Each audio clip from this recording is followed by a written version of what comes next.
The sun was hot that Friday afternoon. The big market in the town was full of noise and life. Women shouted the prices of yam and pepper. Men carried heavy baskets on their heads. Children ran between the stalls, laughing and eating oranges. The smell of fried akara mixed with dust in the air. Under an old mango tree, a woman stood quietly. Her wrapper was faded, and her blouse looked too big for her thin body. Her slippers were old and broken. Her hands shook as she held a small black nylon bag. Hunger was in her eyes. She had not eaten since morning. The old woman looked around. People passed by her as if she was a tree. Some looked at her with pity. Others turned their faces away. She waited for a kind soul. She only needed 100 naira to buy food. Then she saw a young lady walking proudly through the market. The girl's sneakers were white like new snow. Her bag looked expensive. Her hair shone in the sun. She walked like a queen among servants. Two boys selling sachet water stopped and stared. "See, fine girl?" one whispered. The old woman took a deep breath. She stretched her hand gently and spoke in a low, tired voice. "My daughter, please," she said. "Help me with just 100 naira. I have not eaten today." The young lady stopped and turned sharply. Her eyes were full of anger and pride. "Are you mad?" she shouted. Her voice was so loud that even the goats near the pepper stall stopped eating. People turned to look. "Do I look like your mate? Who gave you the right to touch me?" she barked, pulling her arm away. The old woman shook her head slowly. "I am sorry, my daughter. I did not mean to offend you. I only asked for a little help." Her voice was soft, almost breaking, but the young lady's face tightened like dry clay. She laughed without joy. "You people are so shameless," she said. "Always begging, always disturbing clean people. Do you think I work hard just to feed lazy people like you?" A murmur ran through the crowd. A boy selling oranges whispered, "Auntie, she is old enough to be your mother." Another woman shouted, "Is this how you treat elders?"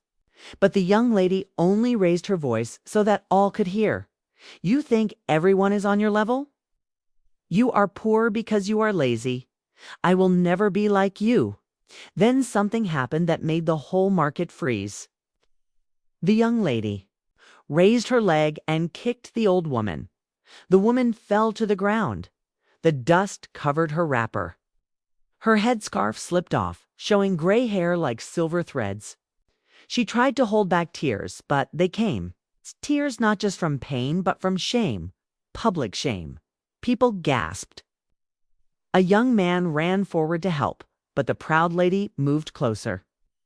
Bending like a queen, speaking to a slave. "My name is Efioma. Oh, Deely," she said. Her voice was full of pride. "I work at Bright Coat Africa. Do you know what that is? Of course not. Your children will never work there. They will roam the streets like you." She hissed and turned away, her sneakers kicking the dust as she walked like nothing happened. The market was silent, only the flies made noise. But behind her, a boy held up his phone. It recorded everything, every word, every insult, every kick. He smiled quietly. The world would soon know the truth. That night the sky was dark and the air was quiet, but Efoma's phone was not. It kept buzzing like a stubborn fly. She lay on her soft bed, sipping zobo and smiling at an Instagram skit. Life was sweet, and she felt untouchable. Then she opened her WhatsApp. The first thing she saw was a video. She tapped it without thinking. Her smile froze. It was her. Her voice, her kick, her proud speech in the market. "You people are shameless. I work at Bright Coat Africa." Every word was clear. Even the part where she hissed and walked away. Her zobo almost spilled on the bed. "Who posted this?" she whispered. She checked the caption. "Tech Queen disgraces old woman. Share until justice is done." The video was everywhere. Instagram, Facebook, TikTok. People were tagging her name. Comments were fire. "Pride will destroy you. Is this the future of our young women? God will humble you. Influencers posted it with long captions. Some pastors turned it into a sermon. Her Instagram followers were dropping like rain. Efioma tried to smile. It is just social media noise, she said softly. By tomorrow, they will forget. But her hands were shaking like dry leaves. She put her phone on silent and tried to sleep, but sleep ran away from her eyes.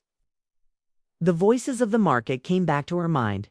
She is old enough to be your mother. The sound of the old woman, crying in the dust, refused to leave her head. She tossed and turned like fish on fire. By morning, the storm had grown bigger.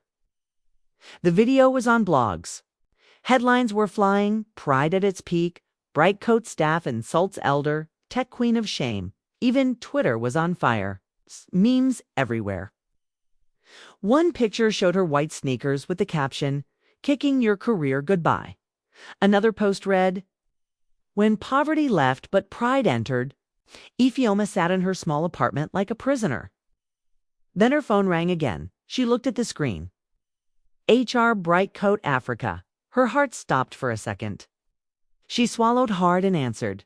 "Hello, good morning," she said, trying to sound calm. The voice on the other end was not smiling. "Good morning, Miss O'Delly. Please report to the office by 9 a.m. sharp. There will be an emergency disciplinary meeting." Click. Efioma froze. Her heart began to beat fast like a talking drum. She wanted to call back to explain, but no words came.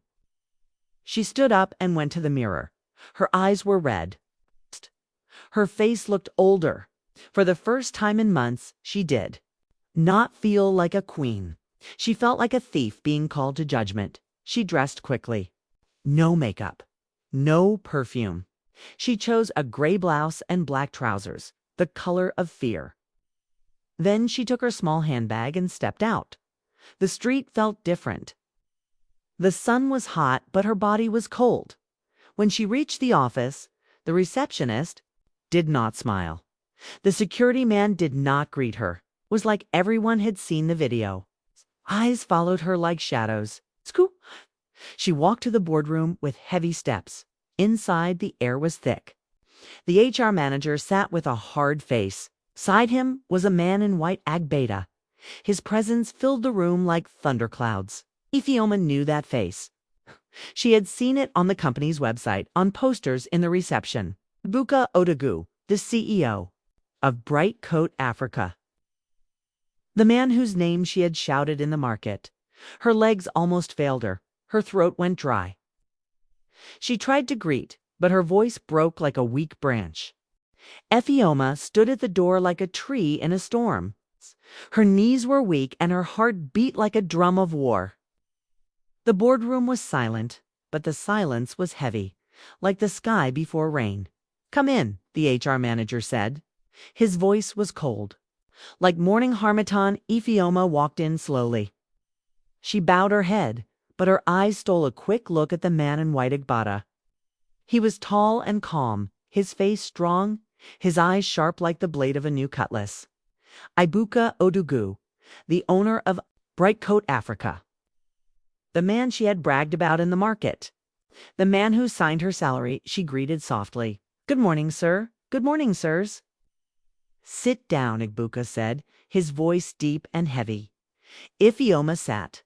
Her fingers shook as she held her handbag on her lap. She wanted to speak, to explain, but her tongue was heavy like a wet cloth. Ibuka looked at her for a long time without talking. Then he spoke slowly, his voice calm but strong. "Miss O'Deley, do you know why you are here?" "Yes, sir," she whispered. "It is about the video." "Sir, I am very sorry, sir. I didn't mean." He raised his hand. "Stop." His eyes did not blink. "Do you know the woman you kicked?" Efima's heart jumped. She shook her head like a frightened child. "No, sir." The room was quiet. For a moment, you could hear the sound of the air conditioner blowing cold wind. "Ah!" Then Ibuka spoke again, his words cutting deep. "She is my mother." The words hit Efioma like thunder. Her mouth opened, but no words came out. Her throat was dry like sand. She stared at him, her eyes wide with fear. "Yes, sir." "Your mother, yes," he said. His face was hard as a stone. "The woman you insulted. The woman you kicked in. The dust she gave birth to me. She carried me on her back. She sold vegetables to pay my school fees. That same woman you shamed in public is the reason this company exists." Ifeoma began to cry. The tears rolled down her face like rain on a zinc roof. "Please, sir, I didn't know. I swear I didn't know." Her voice shook like a leaf in the wind. Abuka leaned forward, his voice low but sharp. "You see, Miss Odili, life has a way of teaching us lessons. You said in that video that character does not matter, only success. You said the poor are lazy. But today, you have shown the world that pride is worse than poverty." He looked at HR. "Terminate her immediately." Ifeoma fell on her knees. "Sir, please, give me one more chance. I will beg her. I will apologize." Abuka stood up. His agbada flowed like water. He looked down at her, his voice calm but heavy with meaning. "My mother already forgave you. But forgiveness does not remove consequences. Pride has a price, and today you will pay." He walked out slowly. The sound of his shoes on the floor was like the sound of judgment. Ifeoma stayed on her knees, crying. The HR manager pushed a letter toward her. "Sign," he said simply. His eyes had no pity. Her hands shook as she held the pen. Her tears fell on the paper as she wrote her name. The girl who once called herself Tech Queen had now become a warning to others. As she left the building, people in the office stared. Whispering, she felt their eyes like sharp stones on her back. The sun outside was hot, but she felt cold inside. Her world had fallen like a calabash on hard ground. Ifeoma walked out of the big glass building slowly, like a child who had lost her way. The Lagos sun was burning, but her whole body felt cold.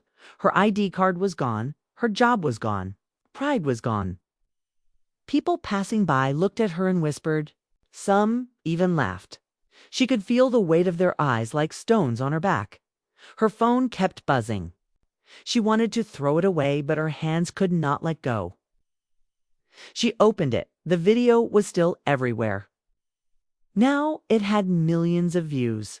New captions appeared every hour, from bright coat to dark shame. Pride is a disease. Meet the patient memes were flooding the internet. One showed a picture of her white sneakers with the words, "The kick that kicked her career." Another post said, "When poverty left, but pride entered." Ifeoma sat inside a bolt ride, staring at the city moving past her window. Her heart was heavy like a bag of wet sand. She remembered her past, the small zinc-roofed house where she grew up. The nights when her mother cried because there was no food. The promises she made to herself. One day I will be rich. One day no one will look down on me. And yes, she made it. She escaped poverty. She wore fine clothes. She walked like a queen. But she forgot something. She forgot that respect is worth more than money. She forgot that pride can break a person faster than hunger.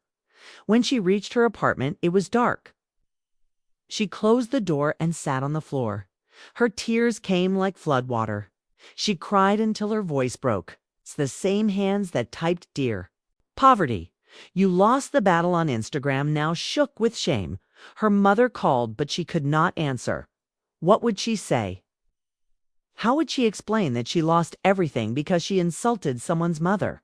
And not just any mother, the mother of the man who gave her the job she was proud of. Far away in the village, Mama Abuka sat on a wooden chair, sipping hot tea. Her face was calm like early morning water. Her son Abuka sat beside her. "Have you forgiven her?" he asked softly. Mama Abuka smiled gently. "Yes, my son. I forgave her the moment she kicked me. Pride is a sickness. Maybe this will cure her." Kabuka nodded slowly. "The world is talking about her now. I hope she learns." Mama Kabuka looked out at the sky. In our land we say the hen that shouts too loud will forget that the hawk is watching. Back in Lagos, the world did not forget. Ifeoma's name stayed on blogs for weeks. People used her story to warn others. Even pastors preached about her.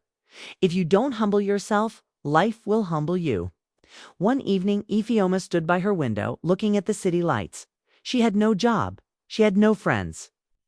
The followers, who once called her tech queen, had turned into mockers. She whispered to herself, "I wanted to escape poverty. I fought hard. But I lost to something worse, pride." Her tears fell again, but this time they were not just tears of shame. They were tears of wisdom. She knew her life could start again, but only if she learned the lesson written deep in her heart. Respect is richer than money. And so, the story of the proud girl who kicked an old woman became a tale on the lips of many. Mothers told their daughters, elders told the young men. Even in the market, traders said, "Do you remember that day?" The day pride fell in the dust. Because in Africa, we know this truth. The child who forgets humility will meet the lion on the open road.